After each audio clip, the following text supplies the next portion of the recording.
Hello, maupay nga adlaw ba sa Samar. Welcome to our podcast, Ang Parag Asoy Edition. So ako ngayon ang parag sumathan online pub. Ngan ako liwat ang paragkuro han online pa. So yan na, adi kami para pag-istoryahan na naman ang bago nga issue. Ano nga issue? In na issue, latest in yan na, like, in na issue is about Sierra Madre. O ano man Sierra Madre? Ano na hinabuhay iya? It's Sierra Madre is, di ba, hiya ito anak na protektan mga mamamayan han mga tiabot nga bagyo. Which is yan na, maruruba na hiya, agihan pagmimina nga impupuhat han mga tao. So ano man ti magiging comment ito? Bagan, kaya ano hiyaging kukuhaan? Kay malamang, it na Sierra Madre dapat puno, which is pwede maghimon papel and pwede maging hanap buhay.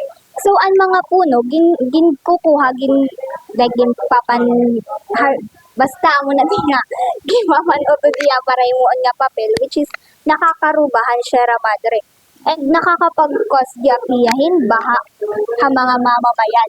So ano man item comment.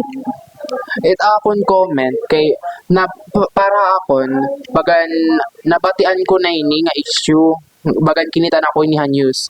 So it Sierra Madre daw ko no ginkikinawatan. Pero it malain pa iton diri din niya Pilipinas na bubu na nagagamit it yung mga ginkukuan nera para ibang bansa. Oo. So ano man ti mabubuhatan na hinahangan na aram ka nga diri ngayon na Pilipinas nagagamit ang mga ginkuha.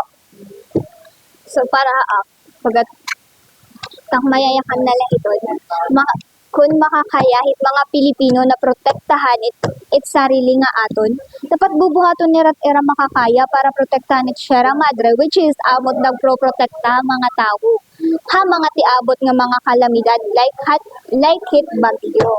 Nagyakan ka nagpro-protect it bagyo kaya nahiya nagpro-protect at bagyo. Hiyat na sagang pagat nagiging taga pananggala. Oo. Bagat yan naging taga pananggala han mga tiabot nga bagyo. And then hiya man na naging taga pananggala, dire na ang bagyo na abot ha mga dire na ang bagyo na ora-ora pag abot han mga mamamayan.